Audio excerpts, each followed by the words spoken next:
New Year's Eve and then see if they can stay up all the way to the fireworks. But I thought I'd bring in some movie expert help from the world of YouTube. And we have Cambridge YouTuber from Val Verde Broadcasting, Richard Jackson, joining me on the line. And if the tech's working, Richard should be here. Hello, Richard. Hey, Richard, how you doing? Oh, you made me slightly nervous there with the slight delay. I've never tried using Zoom in studio before, but it does mean we can hear your quality home studio audio. Very good. Good. Right, so tell me about Val Verde Broadcasting, your YouTube enterprise that you run out of the county. Sure. So, yeah, it's a YouTube channel focused on movies based out of Cambridge. It's run by myself, Richard, and my friend Duncan. Duncan's an actor from proper movies and stuff. So he's been in all the soaps and he's done a few movies and video games. There's a game called Erica out on PlayStation that he's kind of co-star of. And I'm kind of behind the camera guy. So I've done a few I've done a props on a movie for Warner Brothers. I've worked on a documentary as a director of photography. I do corporate video and stuff. So with our powers combined, we come on YouTube once a week and do kind of a live show where we do kind of a watch party, talk about a movie, talk about some of the context of behind the scenes stuff, but then also make a lot of silly, immature jokes. Oh, that's brilliant. Is all, part of it. Does he make you feel bad because he's an on-screen guy and you're a behind-the-scenes guy? Is there a class system over at Val Verde Broadcasting? He is offensively handsome. Oh, no. Like, offensively handsome. I know. It looks like someone kind of made an action man into a real person, whereas I'm a sort of shave-headed, bearded ginger goblin. So it's for the best that he's in front and I'm, you know what I mean? Yeah, no, I'm with you. I'm an apple-shaped, bawling stump of a man. And we were on a recent Zoom call for someone's birthday party. And one of his friends dropped in who was a Spanish racing driver. He came on the Zoom call and his stupid, handsome face just ruined my day. I just went, right, no, you need to warn me specifically if someone that handsome is coming on a Zoom call so that I don't have to feel bad about myself. I can leave. This is when you just say, look, my webcam's not working. I'm so sorry. You just have to listen. Because you're a radio guy. You've got great radio voice. You know? Yeah, exactly. So you just hide behind your voice. That's what guys like us do, man. We hide behind our voices. Yeah, no one needs to know. And, in real life, when there is someone that handsome, I just go, don't stand directly next to me. Anyway, our physical inadequacies aside, Richard, I wanted to talk some movies. I know we're going to talk about some bad movies as well. But you might be able to pitch in on my query for tonight, which I've got kids, say they're 8 and 10. We were looking at like some 12 movies, some actiony type movies that I remember from my past to throw up on the big screen as a New Year's Eve movie. Sure.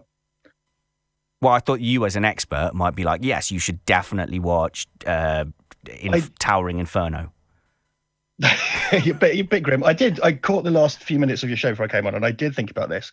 And I hope I got a great one for a really kind of kid-friendly one.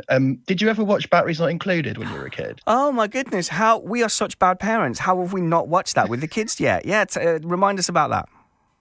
Well, I just so it was produced by Spielberg, so it's a very Spielbergy movie. It was the first film written by Brad Bird, who went on to direct The Iron Giant and other things. So it's very, very much in that kind of 80s mold. And tonally, it sits next to Back to the Future and Goonies or whatever, that kind of stuff. And it was a childhood staple when I grew up. And it seems like it wasn't a terribly successful film because people tend not to have heard of it.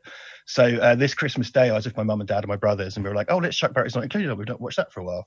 And I put it on, just think for my child. And I was like, this is a deeply wonderful, lovely, it's like a big warm hug of a film. It's a beautiful film. It's about a couple who live in a kind of tenement block with a cafe that's going to be torn down by evil developers because they're evil. The 80s. Ooh, money people. Yeah. Ooh. Exactly. Precisely. The usual thing. And, bit left field, but a pair of kind of sentient miniature flying saucers come into their life and start helping them fight back against the developers. And then the miniature flying saucers have some miniature flying saucer babies, one of which is kind of sort of stillborn, but then a well-meaning brain-damaged boxer nurses it back to life, and then they fight back the developers. In a tale as old as time, really.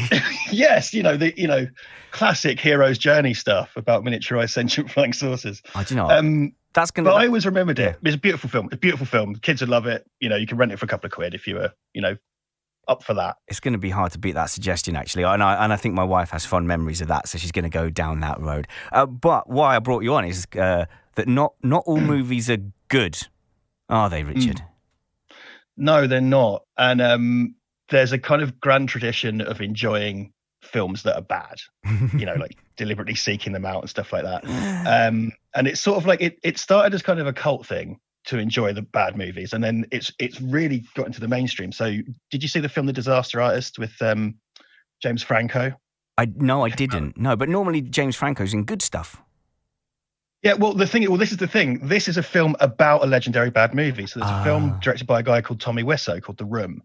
And The Room was this self-funded film, and the whole story behind it was this massive disaster. It's become the most prominent bad movie of the last 20 years. I heard of it. Then had, and yeah, it's worth watching. I mean, definitely not watch that with. No, don't watch it with the kids. But I've heard of people, like movie nerd friends of mine, talking about The Room as like notoriously bad dialogue, bad script, badly made. Was it supposed to be a good, like high quality movie? And secondly, do I really have to sit through all of it to get the idea? It is funny that you say that. Do I have to sit through it? Because it's something that my handsome co-host really struggles with, because I seek these things out and do them on purpose. And he's always, and when I'm for the channel, like, can we watch the bad thing? He's always like, do we have to? Because you have to sort of do a lot of the legwork to derive the humor from it yourself. So The Room in particular, starting from the beginning, it's the work of this sort of deranged jean salesman called Tommy Wiseau, who mysteriously, he came to America. He didn't, he's never officially said where he's actually from. He's this kind of oddly misshapen man with this ridiculous accent who produced $5 million from somewhere and said, I'm making a movie. And everyone was kind of like, where did he get this? And he insisted that he would write the film, direct the film, do everything, having never made a film before in his life. Sing the theme tune. So it's this completely deranged sort of romance story. He released it. Everybody laughed it off the screen. Then he tried to remarket it as a comedy. Didn't really work. So now it kind of has midnight screenings all over the world. And that went on for about 15 years. And then James Franco got hold of it. And ironically, the adaptation of a book about the making of the film became an Oscar-winning movie. That's amazing. So in a way, wasn't it actually a success?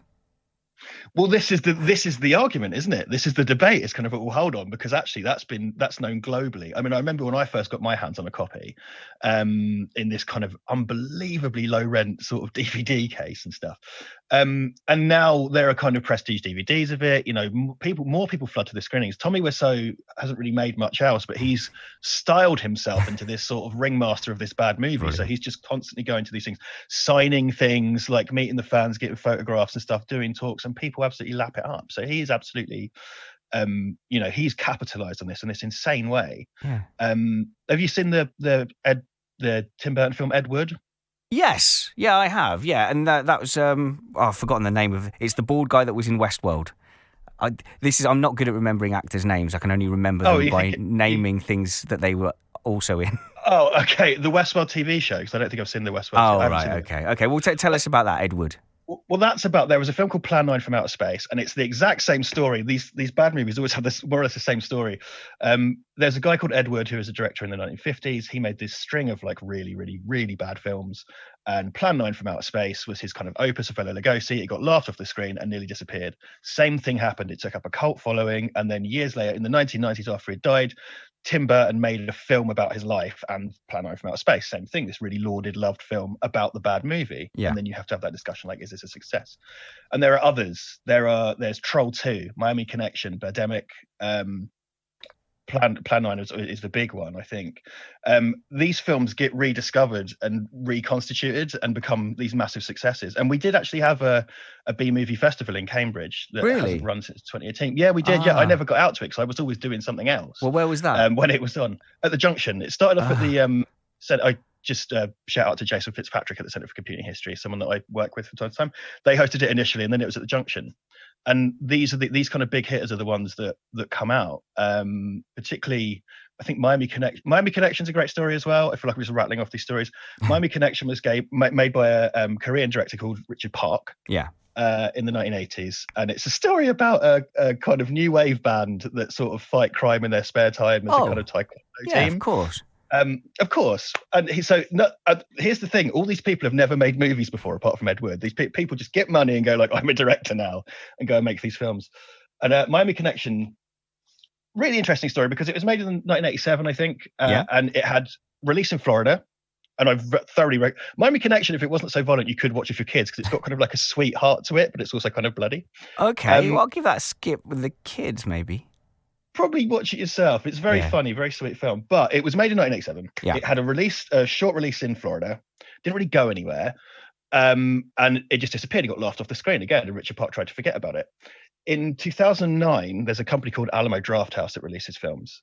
Someone bought the 35mm print on eBay for $50, like, because it had just been sat in a warehouse somewhere.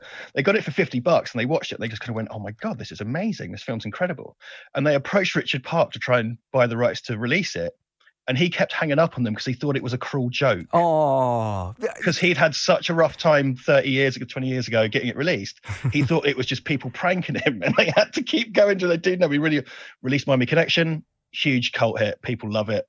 Okay. It gets references to video games and everything. All right, so I've got some parameters questions here. So we've mentioned some of these classic bad films, and these are ones that I keep meaning to check out, because I do listen to a lot of like movie review podcasts, and there's that sadistic trend of watching movies because they're bad. So on that list is, it's the Room, Trolls, Troll 2.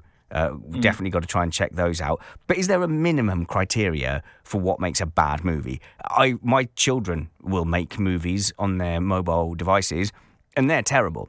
But to be classed amongst this kind of cult bad movie... Oh, God, I forget that they're listening. Oh, I love your movies, kids. Oh, don't listen to him. Please. Don't listen to him. Go out and make what you're going to make, kids. Do it on your phone. Do it now. No, Keep going. That's how you get good. Don't listen to Richard. You listen to Papa Spanners. You quit. You're terrible. Right. There must be a minimum standard. Like, does it have to be a movie release to be classed really with this kind of cult bad movie status? Like a cinema I'll tell release. you what, there's something that's really important.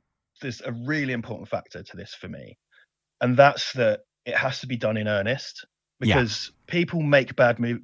After the bad movie trend kicked off, people started making bad movies on purpose, and that's performative, and that just doesn't work. I mean, because it could be a short film, it could be a TV episode. I think you're looking for these kind of things, but it has to be earnest. So like, there's a company called The Asylum that was known for making what were called mockbusters. So when Transformers come out, Asylum made a film called Transmorphers, these legally safe knockoffs that are supposed to trick your nana into buying them. Aww. There's tons of them.